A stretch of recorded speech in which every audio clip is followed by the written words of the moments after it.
What's going on, folks? This is Laymon Hicks. Hey, I wanted to take this opportunity to talk a little bit about my journey as a youth motivational speaker and author. You know, people often ask me, how did I get on this journey? What led me to this? And so I wanted to talk a little bit about how I got to where I am today. It was in 2005, January 2005, where I competed in a national, well, not national, but it was a local oratorical contest here in Tampa. And I won that competition, and it allowed me to speak at the Tampa Organization of Black Affairs Dr. Martin Luther King breakfast. And that was like 1,500 people at that breakfast. Well, I gave a 7-minute speech, and after giving that speech, a guy by the name of Delatoro L. McNeil came up to me and gave me his business card and said, "Hey, I want to be your mentor." And I looked at that card, and all I saw on it was professional speaker and best-selling author. And I was like, oh my gosh, like, this guy wants to be my mentor. Like, how cool is that? And so I was literally floored that some guy I didn't even know wanted to be my mentor.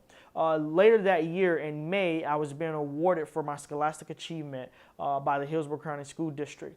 And the keynote speaker for that event was Delatoro L. McNeil. And so he ripped it on stage. And I was like, oh my gosh, I have to do what he does. I want to learn. At this time, I didn't know about the business. I didn't even know that people got paid to speak. I just said, I want to be able to do what he does, command an audience the way he did, interact, engage, all of that. And so I set out to learn to be his protege. I emailed him, hey, Delatoro, would you, I want to be your mentee. You said you would be my mentor. Literally, I emailed him. I can't tell you how many times I emailed him. But what happened was I didn't hear from him. And so I was very persistent, kept emailing him. And finally, a year later, I got an email that said, hey, Layton.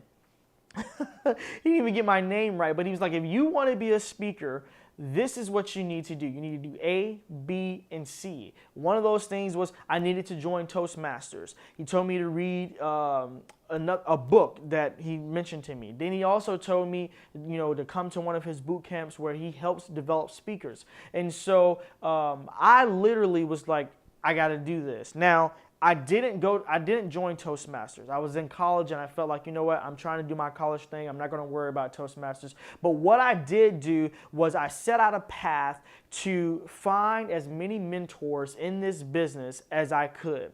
And so I had a mentor at Florida State who was connected to another speaker in the industry who was College Speaker of the Year by the name of Jonathan Sprinkles. She linked me to him. Jonathan told me that I needed to read the E-Myth Revisited. He told me to read Good to Great. He told me to journal my notes. I mean, he gave me a lot of wisdom and knowledge. I also connected with a guy named Kevin Bracey. I was connected to Simon T. Bailey. Got connected to Willie Jolly and the late Keith Harrell. And so I began to surround myself or get mentor and learn from people who was out there and successful at the speaking world. I started to build my business while I was in college because I was student body president, as many of you all know. And then I began to find people in the youth speaking industry who could help me take my dream to the next level. So I learned from Grant Baldwin. I learned from Josh Shipp. I learned from Brooks Gibbs. I mean, I literally began to study and invest in myself. Did this come free? No, I had to invest in myself, and I looked at it as an investment. I've learned from people like Harriet Turk, individuals who are just, I've just had the opportunity to just take so much wisdom and apply it to my life because I was hungry to really get out there and make a difference. And see, so there's two things that I want you to take away from this video about my journey. The very first thing is this: do not chase the dollar, chase the dream. And so I had to realize, look, I can make tons of money at this business doing it all wrong.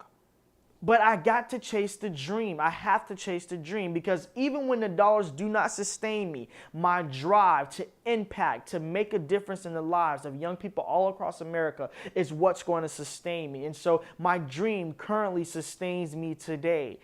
The next thing that I want to tell you is you've got to find mentors. You have to find mentors. If you do not have a mentor in your life, a mentor who's going to help you succeed at whatever it is that you want to be a singer, you want to be an actor, you want to be a dancer. If you do not have a mentor, someone who can push you to that next level, then what are you doing? You've got to find someone to take you to the next level, to reach out their hand and say, hey, look, I'll take you to where you want to go, but you got to be willing to fight for it. You got to be willing to make things happen yourself. And so I found many mentors, and I think that may separate me from a lot of people, is the fact that I've just been poured into and by so many people. So many people have put their hand stamp on my career, and I'm very grateful for being able to learn from so many awesome individuals. Shannon Picker, all of these people I've invested to learn and study under,